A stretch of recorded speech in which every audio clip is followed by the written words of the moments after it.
À l'hôpital, plus particulièrement avec les personnes âgées, que ce soit dans un service aigu de gériatrie, en revalidation ou même dans des maisons de repos ou des soins, la chute reste quand même très fréquente, simplement parce que les personnes âgées sont à risque de chute, mais aussi parce qu'elles sont dans un environnement inconnu, avec des sols qui sont glissants, des objets encombrants, et donc ceci est propice à faire des chutes.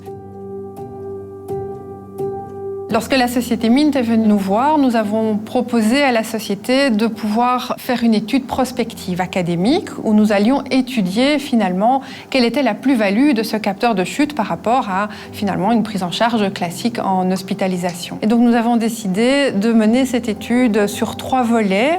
Le premier, c'était d'évaluer si le fait de mettre dans chaque chambre d'hospitalisation pour chaque patient un capteur individuel permettait de dépister plus de chutes, mais surtout aussi de permettre de rapporter ces chutes via un logiciel en fait, de déclaration d'incidents qui sont finalement des indicateurs de qualité dans une unité d'hospitalisation comme le service de gériatrie. Ça, c'était donc le premier objectif, c'est est-ce qu'on peut, grâce à ces capteurs, augmenter le nombre de déclarations de chutes. La deuxième raison, c'était aussi est-ce qu'on permet de diminuer l'anxiété des infirmières qui doivent gérer et découvrir des patients en temps réel qui sont au sol parfois depuis 1 heure. Et donc on s'est demandé si finalement le fait d'être alerté directement permettrait de baisser la pression et de se dire qu'elles allaient être appelées suffisamment tôt que pour agir tôt et éviter les dommages liés à la chute. Donc ça, c'était le deuxième objectif.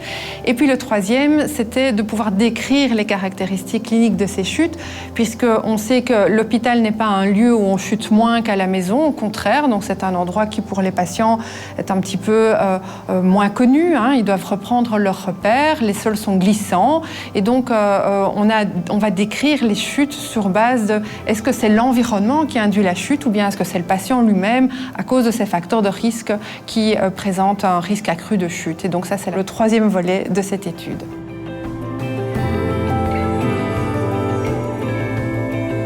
À l'hôpital Erasme, on est particulièrement fiers d'être à l'origine de cette étude académique car la technologie vient vers les services de gériatrie et donc ça, c'est vraiment une plus-value pour notre pratique quotidienne.